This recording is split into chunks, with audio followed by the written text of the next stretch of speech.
Hello and welcome back to Project Spark, welcome back to Let's Build a World. I am the ConflictNerd and today we're actually going to be doing three things. We're going to be touching up this little area down by the coast here, we're going to be building another building, and we're also going to be revisiting and redesigning something we built in a previous episode. But first things first, we are here by the coast, touching up this little pathway down to the coast here. I figured this needed changed. It needed just a little bit more detail, a little bit more coverage from the trees. It just needed to be a little bit darker in there. It's still too open. Even with the trees and all of that, it needed more trees, it needed some rocks, it needed some plants, and it just needed to look that little bit more alive. Now right here, I'm gonna go ahead and just leave it for now, to be honest, because I thought I was done with it. We will come back to it in a little bit, but what we're going to start doing now is putting together a new building. Now this new building was originally going to combine a rustic hall and this, and I was really hoping it would work, to be honest. I was really hoping we could combine this with rustic hall to create, well, an interesting looking shape, but buildings in Project Spark, well, the thing is, they don't really merge together all that well, as you can see, so you know, this just doesn't work. It would have been a really interesting shape, it would have been a completely unique building, but we just can't do it. So we have to go with the rustic tower and put it on top. But it turns out that wasn't a bad thing at all. That actually turns out to work really well, and I'm actually really happy with how this looks. It's kind of like an old boot, a weird old boot of some sort, but it's a unique building. We haven't got anything necessarily like this in the rest of the world, in the rest of the little village here, so I think it works, I think it does the job. Going ahead and putting a bench out the front of it, just again to give it that sense of being alive and having a purpose, and that people actually live here or work here or visit here at least. And now we're onto the windows, and as always, you know, there's not much I can say that I haven't said before about the windows, but I guess I'll repeat myself. It's crucial that the windows aren't just symmetrical, because the building itself isn't symmetrical. You don't want it to have this sense of, well, we're going for slightly kooky and weird here, but the windows are all very precise. Nothing in this world is precise, and that's part of the reason that I chose this as my build to begin with, because nothing needed to be precise, nothing had to be exact, because that was sort of the charm, that was sort of the point of the world, really. It wasn't meant to be perfect and symmetrical and all clean and nicely cut. Everything was at an angle and sort of thrown together, and that sort of allows me to build this in confidence and not worry about the fact that I'm not that good at Project Spark. I'm really not. I take hints and tips from games that I play, and I sort of combine them, and I look at the shape of these buildings, and it's clear to me that you really shouldn't be putting anything onto this kind of structure that's on a perfect angle, because the structure itself isn't at a perfect angle. So as long as you're not positioning something so it's completely betraying the laws of gravity and physics, you're fine. You know, if you've got an open door that really would just be swinging in the wind, or a bit of fabric that's hanging upwards, that's going to look weird. But if you've got something that's a bit of fabric hanging down, or doors kind of hanging down and open, that's fine. It looks good. There are some things to pay attention to. You'll notice I'm not using the side of this window that has the fabric all that often. That's because really the fabric wouldn't hang down the way it does. It will be hanging at an angle, and that's not an option on the windows, so there is a bit to think about, but nothing should be necessarily perfect. Nothing should be straight on and square, and that's really good. So I don't know where that came from, but there's a tip for you. Not just Project Spark, but anything you're ever building in any game, it's easier when you're not trying to have it be perfect. So keep that in mind, and I'm sure you'll get something that looks great, because I'm really proud of how this building looks, and I'm really proud of how the rest of the town looks. Nothing's necessarily exact, and I love it. I mean, look at this, it's pretty cool. It's not bad, it does the job. I don't have a purpose for the building. None of the buildings actually have purpose, but that's something that later down the line I'll actually be asking you, so go ahead and get thinking about that, because I want you guys to have some input on this. What do you think this building and all the other buildings should be? I think it'd be interesting to get some feedback. Anyway, getting back into the build. Now, let's get back into the actual task at hand. I discovered these new chimneys, the stone ones. I didn't know they existed, but apparently they do. And I was considering using it on top of this, but I realized that stone on top of thatch didn't make sense. It would be too heavy, it would cave through. So, I do end up getting rid of it. It looks a little bit silly. That actually ties nicely back into what I was saying about the laws of physics. You know, don't put something that's too heavy on top of thatch, because it's going to look a bit silly and sort of out of place. It doesn't look right at all. Anyway, that said, I don't think I go ahead and remove it there. I know I removed it, so whatever the case, it might not be there in the next episode. I know I removed that stone chimney at some point. Anyway, just going in here and painting up the sides of the building to make it look like it's got some foundations and stuff like that. Painting up the little bit where the chair is as well, just so you're not walking across the grass. And we're actually coming back to this, as I said we would. We're back at this little pathway here, covering it over with some trees and just casting some shadows over it. Not because I want the path to be hostile or unforgiving or unfriendly or uninviting. I just feel like it needs to look a little bit more overgrown. This isn't it's not like the roads we have in the world here. They are very defined, they know where they're going. This is a path that has been carved by people. So we're down here at the docks that we built several episodes ago, and we're tearing it apart. And the reason we're tearing it apart is because I think I could do a better job down here. Not that the docks that we had weren't all that good, I just feel like there needs to be something a bit bigger and stronger and slightly more impressive down here at the docks, because this is where people first arrive in the world, in the island, or on the island, and I just wanted something a bit better looking. Now, you've probably noticed already, I've gone back on my promise not to use any item packs for Project Spark, and the reason for that is simply because the rustic pack doesn't really have anything that looks sturdy. As I was saying earlier, everything's on an angle, everything's very wonky, and while I love that, it doesn't look all that impressive for docks and for a coastline. Now, we're using the chimneys that we had earlier, and we're actually using these as support, as something that happens in real life, so there is actually method to my madness here. Basically, in real life, a lot of coastlines will have big boulders and stones right on the edge, just by the docks and by the sea wall, and that's basically to break the waves so that they don't come crashing into the sea wall with great deals of force. Now, usually those stones will be piled above the water, not just underwater.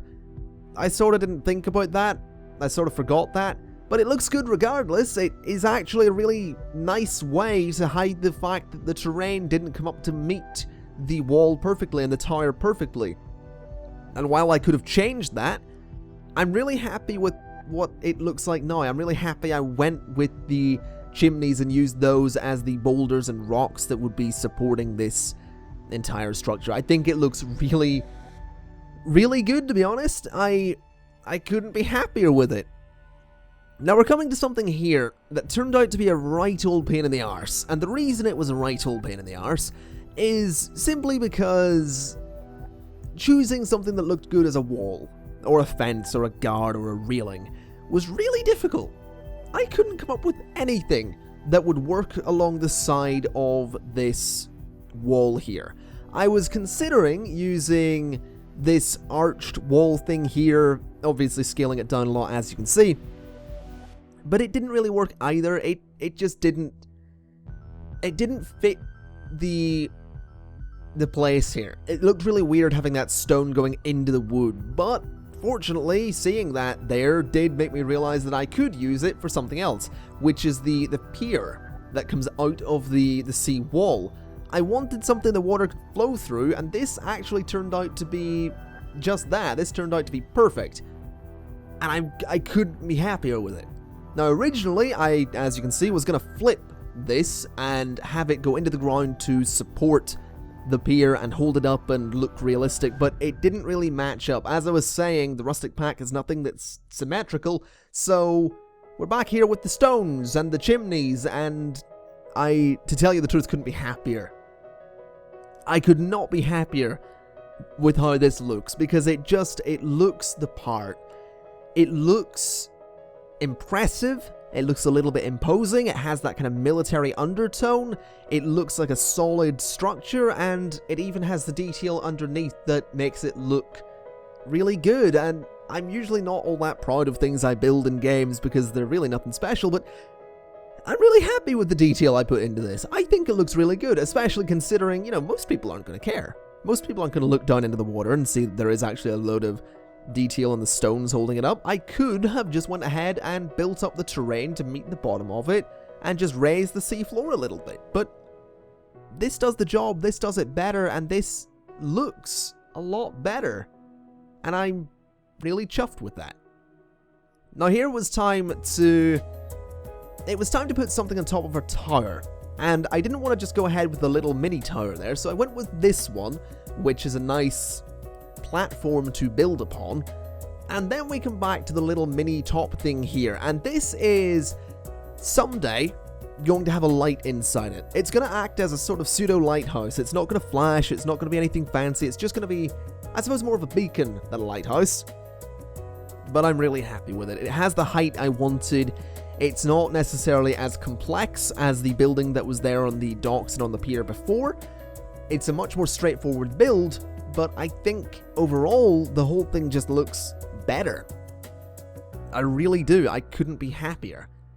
Anyway, it was time to come back to putting some walls along here, and I considered using this portcullis again, and I put it across this back bit, and when you sort of look at it, it doesn't look friendly. It doesn't look good, but it especially didn't look friendly. So I decided to try out some crenellations. Since we had this kind of castle/military look to it already, these crenellations actually turned out really well and looked really good. I wasn't entirely confident or sure what to do with them at first, but it turns out that just putting them on top of the already existing wall is all I needed to do to get something that looked like a nice divide between the ocean and the wall. Didn't exactly solve the problem of what I was going to do with the back section of this seawall, but we come to that in a little bit. We just go ahead and stick these crenellations along the entire seawall here, and I love how it looks. It matches the stones quite nicely. The crenellations aren't perfect, neither are the stones, and everything just came together to look absolutely fantastic, honestly. Now, as I said, that didn't solve the problem of what we were going to put along the back of the seawall here, but it turned out that these castle stairs things were really all we needed. They were flat, yes, but they weren't symmetrical, which was nice. It fit the general theme of the world.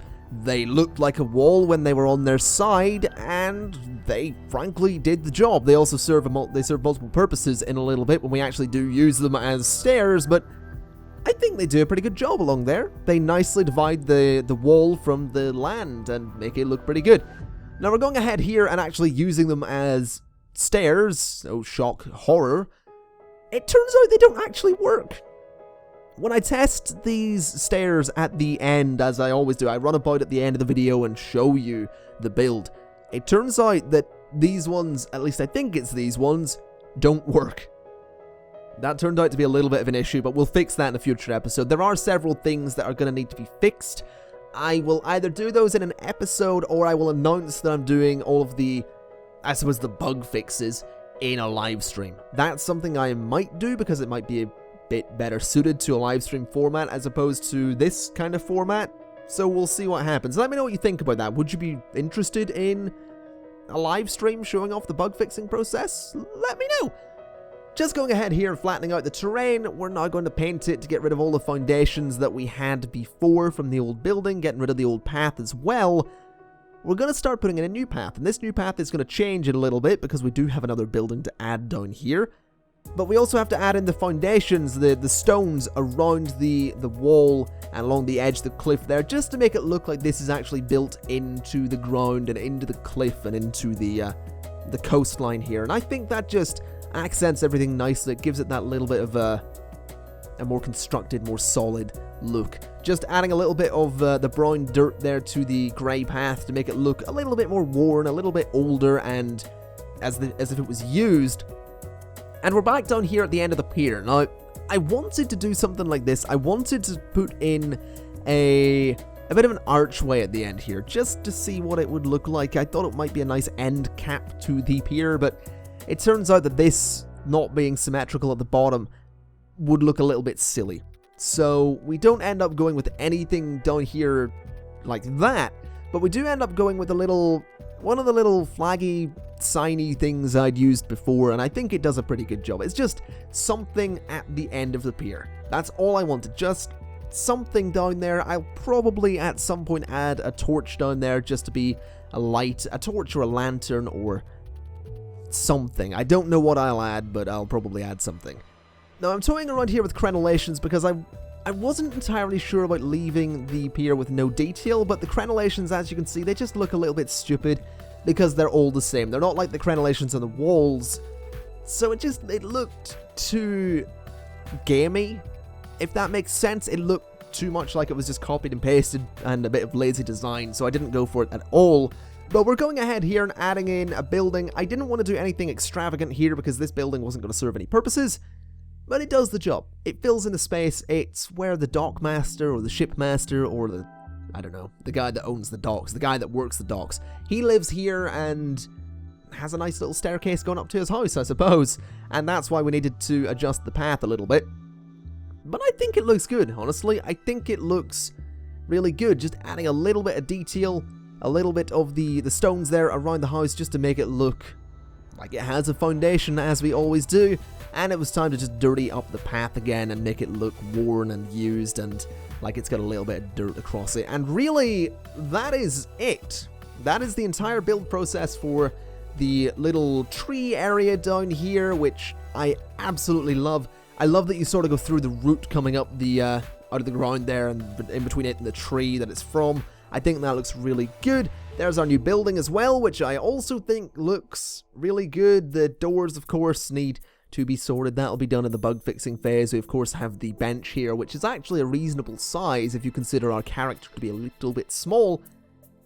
And that's kind of it. I'm just going to run through the town here to give you a reminder of what the whole thing looks like in case you've forgotten. I am really pleased with how this is coming along, and I want to ask what you want to see built next. What suggestions do you have? What would you like to see constructed in this world? Because it is as much mine as it is yours. You can leave all of your suggestions in the comment section, of course. Anyway, folks, that is going to be it. Thank you very much for watching. If you enjoyed the video, if you liked the video, then like the video. I've been the ConflictNerd, and I will see you next time. Bye-bye.